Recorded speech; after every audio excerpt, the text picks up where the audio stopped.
হযরত ওমর ফারুক রাদিয়াল্লাহু তাআলা ইসলাম গ্রহণের ইতিহাস বিভিন্ন জনে বিভিন্ন ভাবে তুলে ধরেছেন। একজন লেখকের লেখা একটি ঘটনা আমি পড়লাম, সেখানে লিখেছেন দুই বন্ধু কথোপকথন চলছে, ইত্য বছরে তাদের সামনে একটা ছোট্ট ছাগির বাচ্চা, ছোট্ট একটা বকরির বাচ্চা ঘোরাফেরা করছিল।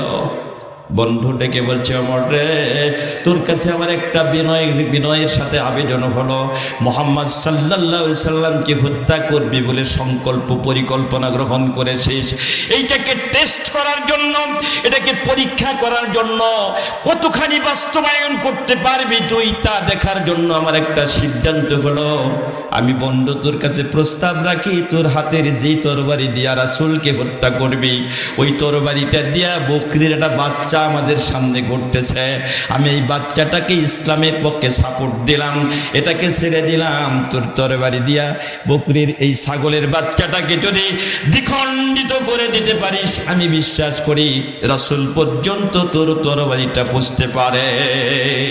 তা জিনিস আপনার আমার পাশে দাঁড়িয়ে থাকবে রে মুসলমান।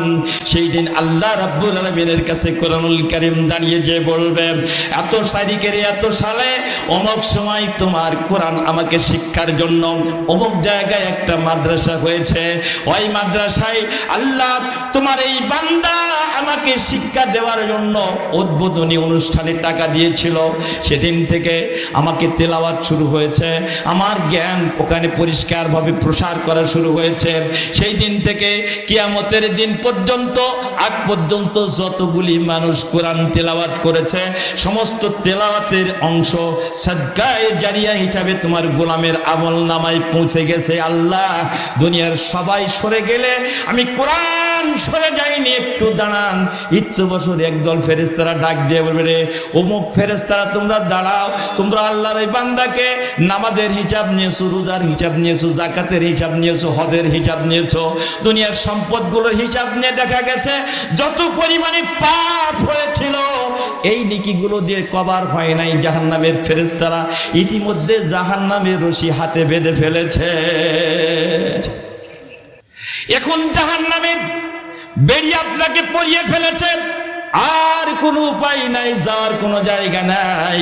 ইত্য বছরে একদল ফেরেশতা ডাক দিয়ে বলেছে, আল্লাহর বান্দা, ও আল্লাহর ফেরেশতারা তোমরা একটু দাঁড়াও, তোমার ওই বান্দার, আল্লাহর ওই বান্দার এখনো কিছু আমল নেক আমল জমা হয়নি, বিলম্ব হয়ে গেছে। ওই যে দেখতেছো উহুদ পর্বতের মতো বিশাল বড় নেকির স্তূপটা লাগাম লাগায়া সেখান থেকে আস্তে আস্তে বান্দার আমল নামার দিকে নিয়ে আসা হচ্ছে। যেই কথাটা বোঝাতে চাই, আপনি রাতের ভিতরে মারা যাবেন, কয়েকজন আত্মীয়কে ডাক দিয়ে বলবে, হাজী সাহেব আমার আব্বা মারা গেছে, খুব জলদি এখনই গোসল করাও। গোসল করানো হবে, মসজিদ থেকে খাটিয়ালি টানা হবে, ওর উপরে কফিন পরায়া খাটিয়ালির উপরে শোয়াইয়া বাড়ির আপনার স্ত্রী আর আপনার সন্তান বলছে, মরা মানুষ বাড়ির ভিতরে রাখা বড় মুশকিল, দয়া করে বের করে নিয়ে যান। যিনারা যার ভক্ত আছেন, যিনি যার কর্মী, সেই কর্মী এবং নেতাদেরকে এক জায়গাতে উপস্থিত করা হবে।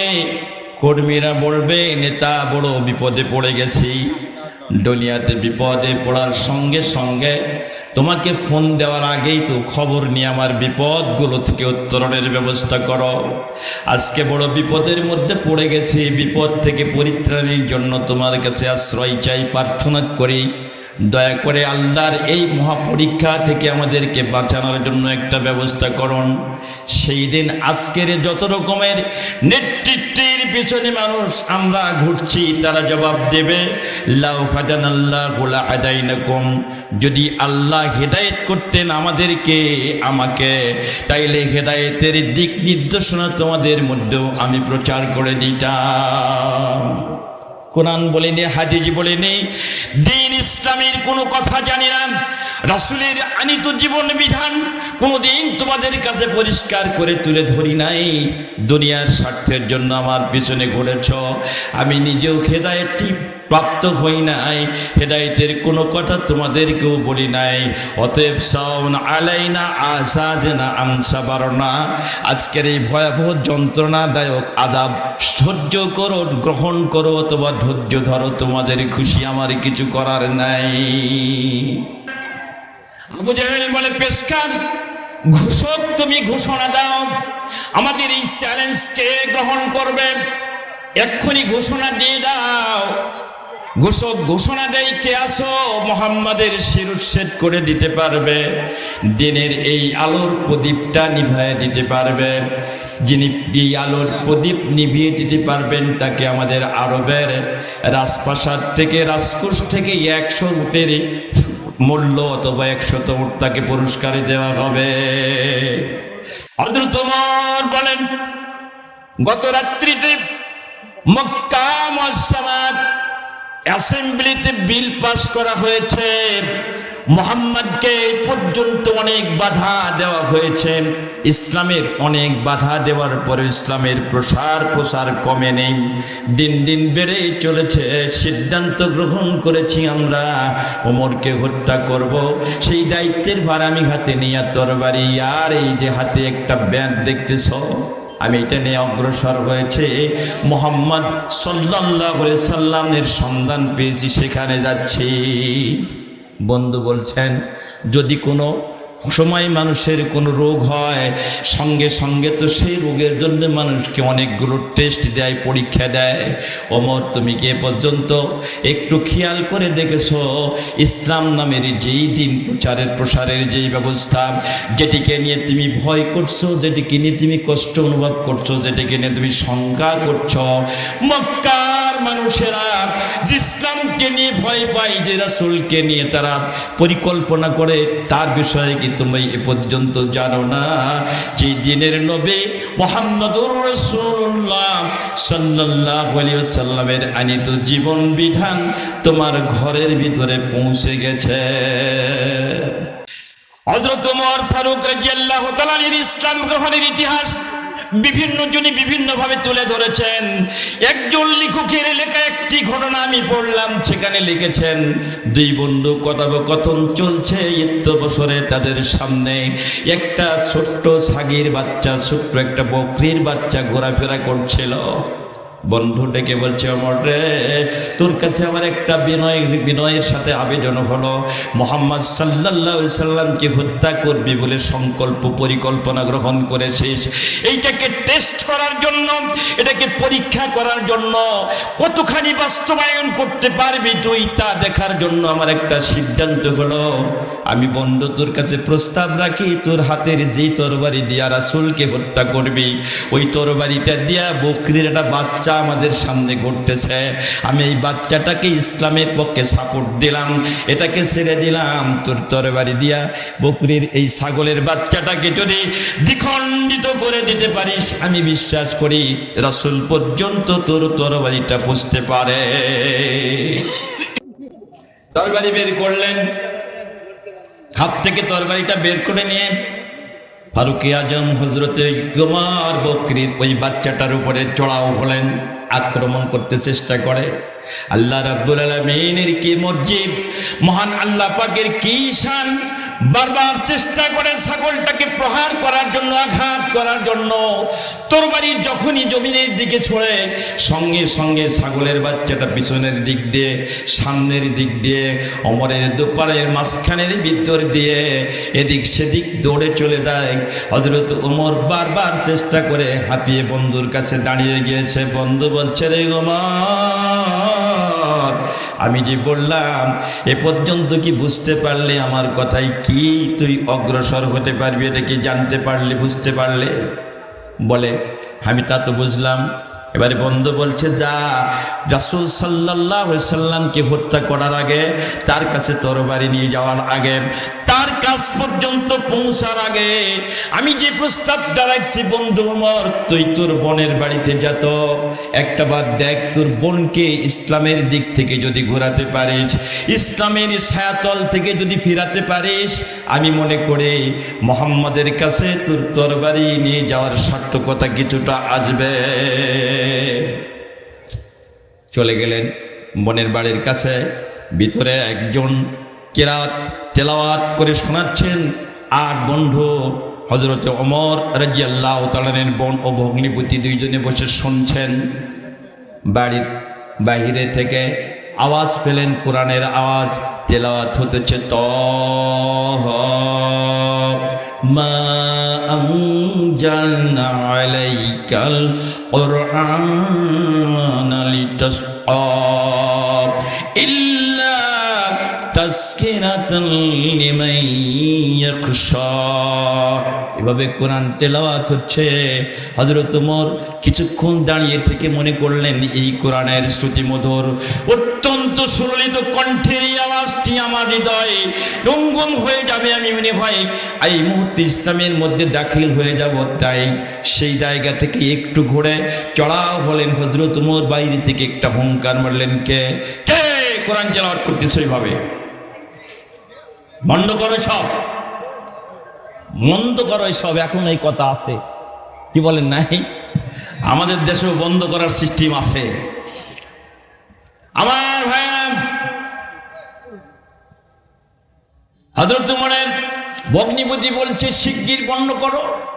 ওমর চলে আসছে, বাঁচার কোনো উপায় নাই, বাঁচবো না।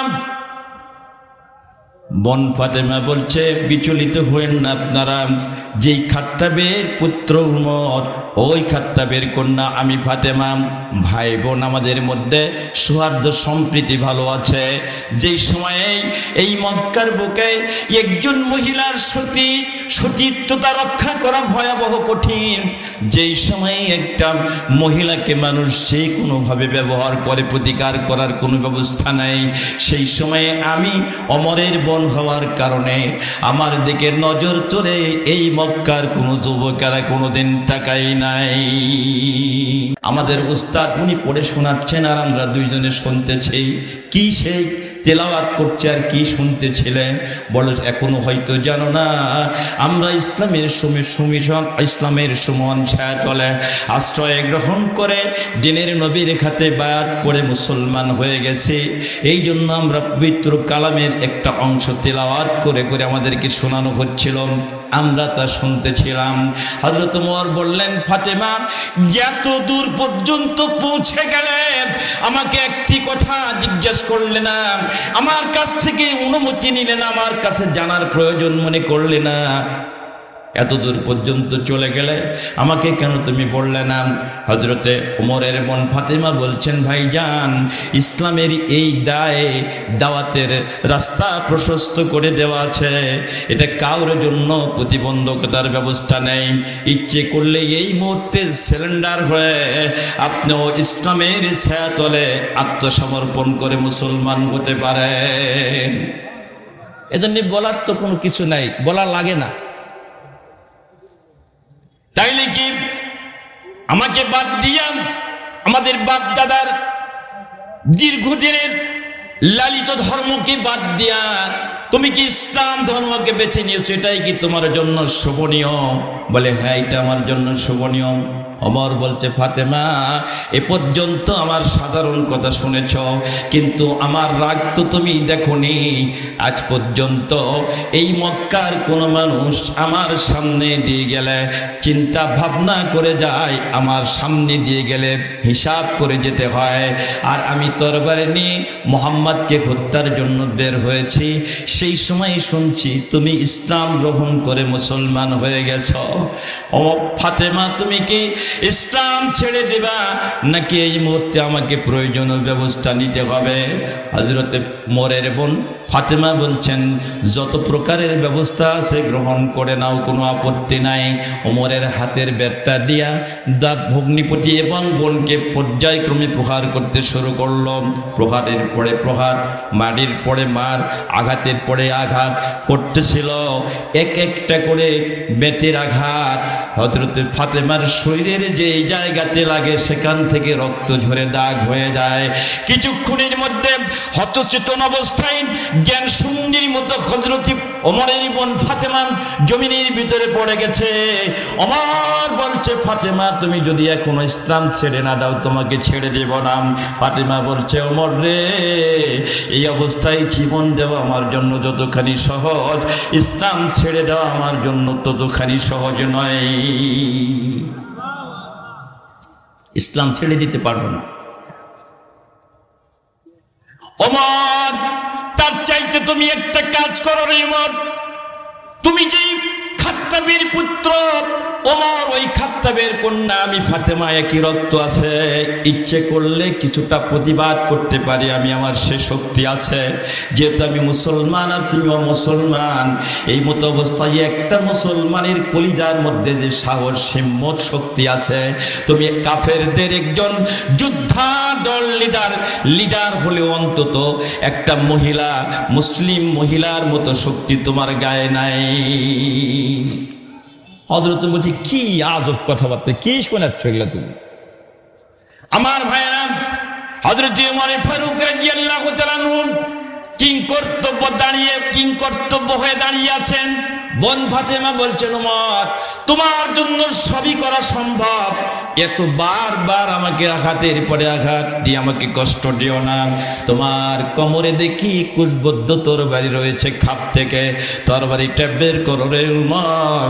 আমি খুব সহজেই মাথাটা নুয়ে দিতেছি, আমার মাথা শরীর থেকে আলাদা করে দিয়ে চলে যাও। আল্লাহর কসম জীবন দিয়ে দেব, কিন্তু ইসলাম থেকে 1 ইঞ্চি পরিমাণে পিছনের দিকে আমি সরে যেতে পারবো না।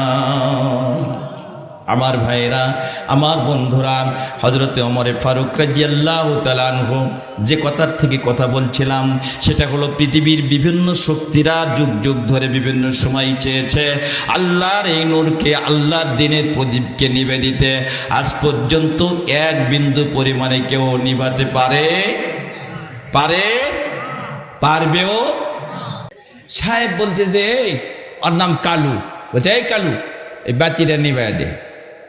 এখন কালু বাড়িতে কোনো দিন তার কারেন্টের ব্যবস্থা নেই। এখন আর বাতি নিবানোর অভ্যাস হলো যে বাতি জ্বালায়, এটা ফোঁ দিয়া জ্বালায় আর ম্যাচের কাঠি দিয়া জ্বলায়। ওটা নিবাই হলো ফোঁ দিয়া আর জ্বলায় হলো ম্যাচ দিয়া বা সিংটির আলো আগুন দিয়া জ্বলায়।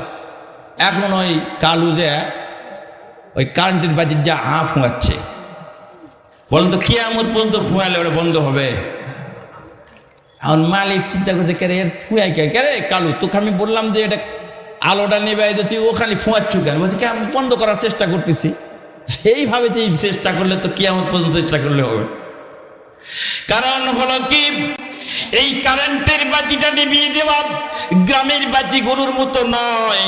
এই বাতিটা নিভিয়ে দিতে হলে তোকে সুইচ আছে, ওই সুইচে গিয়ে তোকে অফ করতে হবে।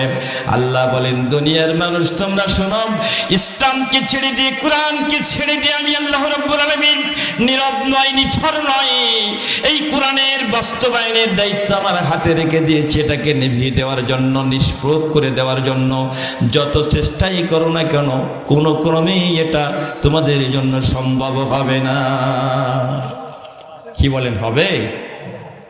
আমার ভাইয়েরা, হযরতে ওমর ফারুক রাদিয়াল্লাহু তাআলা আনহু বলছেন, বোন ফাতেমা এত দূর পর্যন্ত পৌঁছে গেলে নিজের মাথাটা নুয়ে দিতে পারো যে রাসূলের জন্য। অতএব আমি আর এগোতে চাই না। তুমি এতক্ষণ পর্যন্ত তোমরা যে কোরআন তেলাওয়াত করছিলে, সেটা কি তোমরা আর একবার তেলাওয়াত করবে? যা আমি শ্রবণ করতে চাই, আমি শুনতে চাই, আগ্রহ হয় ওটা শোনার জন্য।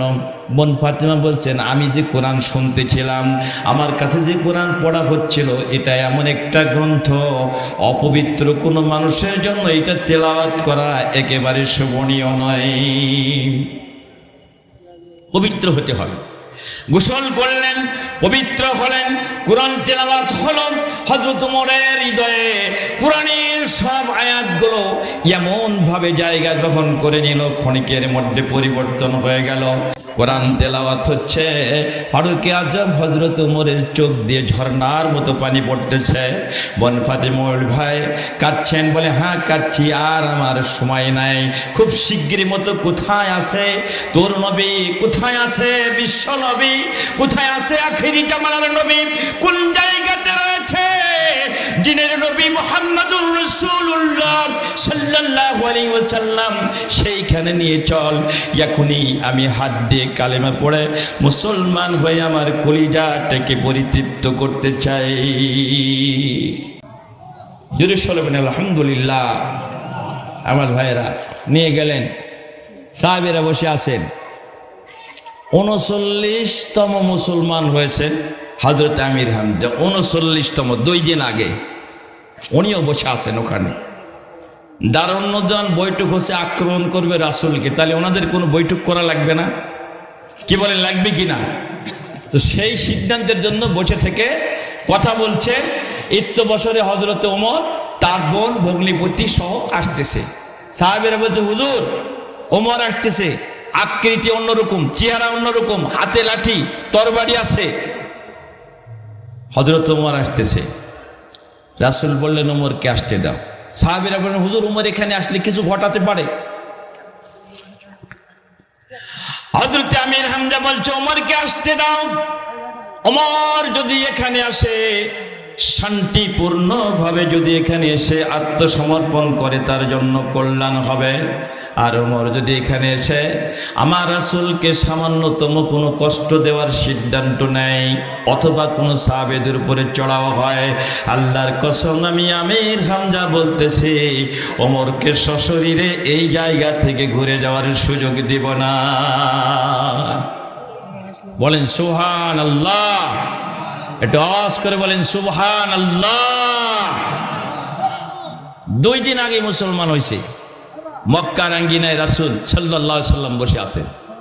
রাসূল সাল্লাম বসে আছেন, এইদিকে কান্দেন সবাই, কালেমা পড়ুন লা ইলাহা, পড়ুন সবাই লা ইলাহা ইল্লাল্লাহ, লা ইলাহা,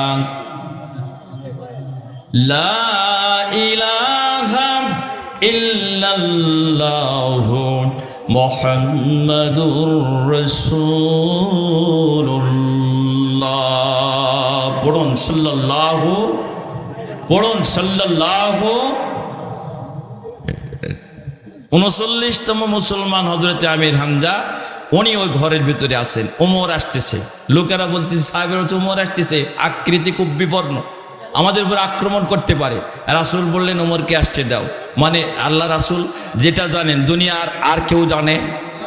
যদি বলুন জানে। রাসূল সাল্লাল্লাহু আলাইহি ওয়াসাল্লাম দোয়া করেছেন, আল্লাহ ওমরকে আর হযরত ওমরকে এবং এই আবু জেহেল, আবু জাহেল মানে বোঝেন মূর্খ, জাহেল মানে মূর্খ, আবু মানে পিতা, মূর্খর বাপ, ওই মূর্খ। আসলে ওকে ঘৃণা করে লোকজন। এ পর্যন্ত পৃথিবীর কোন ধর্মের মধ্যে শুনেছেন যে কেউ আবু জেহেল নাম রাখিছে? মুসলমান তো দূরের কথা, হিন্দুরাও রাখে না, অন্য কোনো ধর্মের লোকেরাও রাখে না। আবু জেহেল এত বড় টাটকা শয়তান। তো আবু জেহেল আল্লাহ পাক কবুল করেনি, কবুল করেছেন কাকে? ওমরকে। ওমর যাচ্ছে হেঁটে হেঁটে ইসলাম গ্রহণ করার জন্য, যাচ্ছিল রাসূলকে মারার জন্য। আল্লাহ বলে, রাসূলকে মারালাই, এখন ইসলামের ভিতরে তোকে সুশীতল ছায়াতে আশ্রয় নিতে হবে। হযরত আমির হামজা বলছেন, রে সাহাবীরা, ওমরকে আসতে দাও। ওমর যদি এখানে আসে, শান্তিপূর্ণভাবে যদি ওমর আত্মসমর্পণ করে, কোনো কথা নাই। ওমরের তরবারি যদি আমাদের বিরুদ্ধে উত্তোলিত হয়, আল্লাহর কসম মুসলমান হয়েছি 2 দিন হলো, প্রথম যাকে জমিন থেকে বিদায় করব সেই টার্গেট হবে আমার ওমর। অত্যন্ত অসহায় হয়ে পড়েছেন, নিজেকে অত্যন্ত দুর্বল করে নিয়েছেন। কেউ নাই বিনা কারণে, বিনা অপরাধে, কোনো অপরাধ নাই, কোনো কারণ নাই, বিনা কারণে প্রিয় নবীজিকে আবু জেহেল আঘাত করেছে। আর আল্লাহ রাসূল বিনয়ের সাথে মক্কার আঙ্গিনায় বসে কাঁদতেছে, আর আবু জেহেলরা হাসতেছে। রাসূল মারছে, রক্ত ঝরাতে পারছে, একটা তার একটা বিরাট একটা কি আনন্দ, হাসতেছে। আমাদের দুনিয়াতে এখনো অনেক মানুষ ইসলাম প্রিয়, দিন প্রিয়, কোরআন প্রিয়, তারা আল্লাহ এবং আল্লাহ রাসূলের আনিত জীবন বিধান প্রিয় মানুষের বিপদ দেখলে তারা হাসে। এখনো হাসে না? হাসে না? জোরে বলেন, আস্তে করে বলেন, হাসে না? হাসে না? সেই দিনও হাসতো, আজকেও হাসবে, আর পরেও হাসবে। কিন্তু হাসার পরে একটা জায়গা আছে, একটা জায়গা তো আছে নাকি? আমার ভাইরা, প্রিয় রাসূল সেই জায়গাতে কান্না শুরু করে দিয়েছে। নিত্য বছরে বাড়িতে খবর দিল, হযরতে আমির হামজা বাড়িতে নাই, স্ত্রী তার বাড়িতে আছেন, রাসূলের চাচী। উনি আসলেন, দেখলেন রাসূলের শরীর থেকে রক্ত ঝরতেছে, বিলাপ ভরে উনিও কাঁদলেন, বাড়িতে চলে গেলেন। হযরতে আমির হামজা কোনো একটা কাজে বাইরে গিয়েছে। ইসলামের তারিখের কিতাবে, ইসলামের ইতিহাসে এই বর্ণনা দিতে গিয়ে বলা হলো হযরতে আমির হামজা শিকার করতেন, সেই শিকারের কাজে বাহিরে গিয়েছেন। ইত্যবসরে এই ঘটনাটি ঘটে গিয়েছে। হযরত আমির হামজার স্ত্রী বাড়ির ভিতরে চলে গেলেন, কান্না করতে করতে তিনি রাসূলকে জড়িয়ে ধরলেন, বারবার নিয়ে যাওয়ার জন্য চেষ্টা করলেন। হযরতে আমির হামজার স্ত্রী রাসূলের চাচি আম্মা বলে, মা, চাচি আম্মা, আমার মা নেই, আমার বাবা নেই, অত্যন্ত অসহায়, এই দুনিয়াতে কেউ নাই, কোনো মানুষের কাছে কোনোদিন অর্থ চাই নাই, সম্পদ চাই নাই, কোনো মানুষের ক্ষতি করে নাই। যেই সময়ে মানুষ জাহিলিয়াতের সমাজ ব্যবস্থা চলছে, সেই সময়ে প্রিয় রাসূল, প্রিয় নবীজিকে আরবের মানুষেরা আল আমিন খিতাব প্রদান করেছে। বলেন সুবহানাল্লাহ। আমার ভাইয়েরা, হযরতে আমির হামজা বাড়িতে আসতেছেন। এইখানে একটি বর্ণনা দেওয়া হয়েছে, হযরতে ওমর ইসলাম গ্রহণের পূর্বে একটা প্রাণী, আল্লাহর একটা চতুষ্পদ প্রাণী, একটা গৃহপালিত প্রাণী একটা ছাগলের সাথে তার পরীক্ষা হয়ে গেছে। এবারে আরেকজন লেখক লিখেছেন অনুরূপভাবে হযরতে আমির হামজা ইসলাম গ্রহণের পূর্বে তারও একটা পরীক্ষা হয়ে গেছে, সেইটাও একটা বনজ প্রাণী, যার নাম দিয়েছেন উনি হরিণী।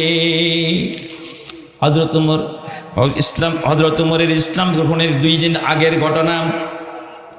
হযরত আমির হামজা শিকার করে সারাদিন পরিশ্রম করে করে শিকারের কোনো খোঁজ পায়নি, চলে আসতেছে মক্কার ফাঁকা জায়গাতে, দুল্লু ফাঁকা জায়গাতে তিনি আসতেছেন। ইত্য বছরে দেখা যাচ্ছে যে একটা হরিণী ওই দিক দিয়ে যাচ্ছে, তার এক দিক দিয়ে। যে আমির হামজা পৃথিবীর সবচাইতে দ্রুতগামী প্রাণী, যেটা হলো কি প্রাণীটা, কি প্রাণীটা হলো হরিণী, খুব দ্রুত দৌড়াতে পারে। এই হরিণী তার সর্বোচ্চ শক্তি দিয়ে যদি দৌড় মারে, আর আমির হামজা যদি মনে করেন এই দ্রুত অবস্থায়, দৌড়ের অবস্থায় আমি ওর চোখের তীর মারবো, তাও তার তীরের আন্দাজ সঠিক হয়। সুবহানাল্লাহ বলেন। আমার কথা বুঝতে পারেননি? হরিণী যাচ্ছে অনায়াসে, আর হরিণী যদি দৌড়ে যায়, সর্বোচ্চ দৌড়ের গতি যেটা, শেষ পাওয়ার দিয়ে যদি দৌড়ে, আর ওমর হযরতে আমির হামজা যদি মনে করেন যে আমি একে এর চোখে এই আমার তীরটা চোখ ছুঁড়ে মারবো, তাহলে চোখে নিজে লাগতো।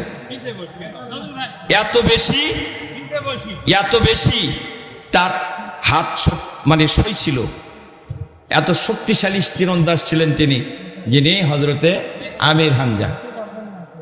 উনি 2 দিন আগে ইসলাম গ্রহণ করে ওখানে আসেন। ওনার ইসলাম গ্রহণের ইতিহাস বলতেছিলাম যে তিনি এখানে ওই হরিণের দিকে তীর আন্দাজ করেছে। আমার ভাইয়েরা, একটু খেয়াল করুন, একটু নজর করুন, একটু মনোযোগী হন। হযরতে আমির হামজা তীর যখন আন্দাজ করেছেন, হরিণী যেন তার জবান থেকে বলছেন, আমির হামজা, আমাকে তীর মারতে হবে না, আমাকে আঘাত করতে হবে না, আমাকে যদি মারতেই হয় একটু বিলম্ব কর। জঙ্গল থেকে বের হয়েছিলাম, গোটা জঙ্গলের গৃহ সমস্ত প্রাণীকুলগুলো আজকে অনাহারে অধীর আগ্রহে অপেক্ষা করে আমাকে তাদের প্রতিনিধি পাঠিয়েছে। দিনের নবীকে মক্কার আঙ্গিনায় আবু জেহেল নির্মমভাবে আঘাত করেছে, যে আঘাতের কারণে আবু জেহেল আঘাত করেছে রাসূলকে, যে আঘাতের কারণে প্রিয় রাসূল, প্রিয় নবীজি মৃত্যুবরণ করেছেন, এই খবরটা আমাদের জঙ্গলের ভিতরে পৌঁছে গেছে। জঙ্গলের সমস্ত প্রাণীগুলো খাবার আহার বিহার সবগুলিকে ছেড়ে দেয়া, সবগুলিকে বন্ধ করে দেয়া, বিশ্বনবী জীবিত আছেন নাকি মরে গেছেন এই দৃশ্য দেখার জন্য আমি একটা বনের প্রাণী হরিণী নির্বাচন করে আমাকে পাঠিয়েছে। আমির হামজারে মারার যদি এত প্রয়োজন হয় একটু সময় দে, আমি এক্ষুনি শুধু জঙ্গলের ভিতরে সংবাদটা পৌঁছে দিই। এখনো আমাদের দিনের নবীজি বিশ্ব নবী জীবিত আছেন, এ পর্যন্ত উনি মারা যান নাই, এই খবরটা দিয়ে আবার এসে তোর তীরের নাগালের ভিতরে আমি সুযোগটা করে দিতেছি। আমার ভাইয়েরা, হয়তো আমির হামজা বাড়িতে চলে এসেছেন। দরজার বাইরে দাঁড়ানো, স্ত্রী ভিতরে, দরজা বন্ধ, লক করতেছে, দরজা খুলে দাও। স্ত্রী বলছে কে? বলে আমি তোমার স্বামী আমির হামজা। বলে বাইরে দাঁড়াও। কি বলছে? বাইরে দাঁড়াও। বলে কেন? বলে তুমি বাইরে দাঁড়াও, আমার কটি প্রশ্নের উত্তর দাও রে আমির হামজা। জবাব না দেওয়া পর্যন্ত আল্লাহর কসম আমি প্রতিজ্ঞা করেছি, সঠিক জবাব যদি তুমি দিতে না পারো আমি এক গ্লাস পানি আর অন্তত পান করব না। এইটুক প্রতিজ্ঞা করেছি, এরাদা করেছি। আমির হামজা বলো তো তোমার সঙ্গে আমার বাবা যে কারণে বিবাহ দিয়েছিল কারণটা কি ছিল, তুমি কি একটু বলবে খুলে? হযরত আমির হামজা বলেন বিয়ে হয়েছে অনেক দিনের কথা, এইগুলো কিভাবে বলবো? কি বলতেছো ভালো করে বলো। আমির হামজা রে তুমি একটু খুলে বলো তো তোমার কোন দিকটা আমার আব্বা তোমার শ্বশুরের কাছে পছন্দ, সেই কারণে এই আরবের একজন সুন্দরী রূপবতী মহিলা আমাকে তোমার সঙ্গে বিয়ে দিয়ে তোমার হাতে আমার বাবা তুলে দিয়েছিল, কথাটা বলতে হবে। হযরত আমির হামজা বলে তুমি বলো। আল্লাহ রাসূলের চাচি হযরত আমির হামজার স্ত্রী বলছেন আমির হামজা রে তোমার সাথে আমার বিবাহ অন্য কোনো কারণে দেয় নাই, একটা কারণ ছিল যে তুমি এই আরবের মধ্যে একজন শ্রেষ্ঠ যোদ্ধা এবং একজন শ্রেষ্ঠ তীরন্দাজ, এই কারণে বিয়ে দিছে। তুমি যোদ্ধা মানুষ তাই বিয়ে দিছে। এটা মনে আছে? ঠিক আছে। কি হচ্ছে? এই কথা মনে আছে, তাতে কি হয়েছে? কিছুই হয়নি। আর একটা প্রশ্ন করতে চাই আমির হামজা, তুমি একটু খুলে বলো তো তুমি যদি মারা যেতে আর তোমার ভাই আব্দুল্লাহ যদি বেঁচে থাকতো আর তোমার সন্তান যদি একটা নিরপরাধী একটা সন্তান থাকতো, মক্কার আঙ্গিনাতে যদি তাকে কেউ অন্যায়ভাবে প্রহার করে রক্ত ঝরাতো, বড় তো মৃত্যুর শয্যায় কবরে থেকে তুমি কি তোমার সন্তানের এই খবরটা পাওয়ার পরে তোমার আত্মাটা কি শান্তি পাইতো না অশান্তি পাইতো? বলে কেন? খুব কষ্ট পাইতাম, অশান্তি হইতো। বলে আমির হামজা রে আরো একটা প্রশ্ন করতে চাই, তুমি একটু খুলে বলো তো প্রিয় নবী, বিশ্ব নবী, নন্দিত মহাপুরুষ, সাইয়্যিদুল মুরসালিন, খাতিমুন নবীন জনাবে মুহাম্মদুর রাসূলুল্লাহ সাল্লাল্লাহু আলাইহি ওয়াসাল্লাম, প্রিয় নবীজি তোমাদের মক্কার মানুষের কোনো ক্ষতি করেছে নাকি তুমি একটু বলো। বলে না, কোনো ক্ষতি করে নাই, তোমাদের কাছ থেকে কোনো টাকা চায় না, কোনো টাকা চায় না, তোমাদের কোনো ধন সম্পদ লুটতরাজ করেছে না, এরকমও করে নাই। তাহলে খুলে বলো তো মুহাম্মদ কি কারণে তোমাদের কাছে এত বিরক্তকর হয়ে গিয়েছে, এত বেশি তোমাদের কাছে এত বেশি দূরত্ব অবস্থান তাকে করতে হবে, শেষ পর্যন্ত কোনো অপরাধ ছাড়া একটা মানুষকে নাইভাবে নির্মমভাবে অত্যাচার করে নির্যাতন করে রক্ত ঝরাতে হবে, এর জন্য এটা কি কারণ রয়েছে এটা তুমি একটু খুলে বলো। আমি এটা কোনো ঘটনা তো ঘটেনি। বলে তাহলে শুনতে চাই, তাহলে জানতে চাই, আমার প্রতিজ্ঞার প্রতিফলন আমি ঘটাতে চাই। সেটি হলো এই আমির হামজা রে ততক্ষণ পর্যন্ত আমি তোমার সঙ্গে আর কোনো আপোষ কোনো কথা বলতে চাই না, যতক্ষণ পর্যন্ত আমাদের ভাতিজা, আমাদের কলিজার টুকরো নয়নের মণি, আমাদের ভাতিজা এই আরব জাহানের শ্রেষ্ঠ সুন্দর আদর্শ একজন বালক মুহাম্মদ সাল্লাল্লাহু আলাইহি সাল্লাম তার মুখে যতক্ষণ হাসি না দেখব এতক্ষণ পর্যন্ত আমির হামজা তোমার মুখেও হাসি ফুটবে না। ইসলাম গ্রহণের পূর্বের ঘটনা হচ্ছে, আমার ভাইয়েরা আল্লাহ রাসূলের কাছে হযরতে আমির হামজা গেলেন, দেখতেছেন মক্কার পিছনে একটা জায়গাতে বসে পীর নবীজি করুণ আর্তনাদ করে কাঁদতেছে, চোখ বেয়ে বেয়ে পানি পড়তেছে, মাথা রক্ত ঝরেছে, রক্তগুলো জমাট হয়ে গেছে, শুকিয়ে গেছে। প্রিয় রাসূল হযরতে আমির হামজার দিকে দিকে আকুত ভয়ে আরো গভীরভাবে কান্না শুরু করে দিলেন। হযরতে আমির হামজা বুকের মধ্যে জড়িয়ে ধরেছেন। রাসূল বলেন, চাচা বলো তো যদি আজকের এই দিন আমার বাবা জীবিত থাকতেন আর আমার এই অবস্থায় যদি আমার বাবা আমার কাছে আসতেন, তুমি বলো একটু আমার বাবা কি আজকে আমাকে সান্ত্বনার জন্য কোনো ব্যবস্থা করতেন না? বলে কে বাবা, কেন বাবা তা তো করতেন? রাসূলকে ছেড়ে দিয়ে দৌড় মারলেন। আবু জেহেল তখনও বসে আছে মক্কার অদূরে, সেখানে গিয়ে নিজের ধনুকিটা বের করে নিয়ে আবু জেহেলকে প্রহারের পরে প্রহার করলেন, আঘাতের পরে আঘাত করলেন। আঘাত করে করে আমির হামজা আবু জেহেলের রক্ত মাখা ওই ধনুকিটা নিয়ে রাসূলের কাছে এসে বলছেন, ইয়া মুহাম্মদ, হে আমার ভাতিজা, প্রতিশোধ গ্রহণ করেছি, রক্ত ঝরিয়েছে, এরপরেও কি তুমি খুশি হও না? তুমি কি এখনো আনন্দ পাও নাই? তোমার মনে কি দুঃখ বেদনা তোমার মন থেকে কি দূরীভূত হয় নাই? আমার ভাইয়েরা, হযরতে আমির হামজার কাছে রাসূল বলছেন, চাচা, এর চাইতে আমার সুন্দর ব্যবস্থা হতো, এর চাইতে আমার জন্য শুধু সালাম কে আলহামদুলিল্লাহ কি আদায়ের সিগন্যাল কি যাই আলছে টাকা ডালাবে, এই তেজত উপরে নিচে যা আছে মুসলিয়া টাকা দিতে হবে, কোনো গপ্প নেই। মুসলিয়া বুঝেন?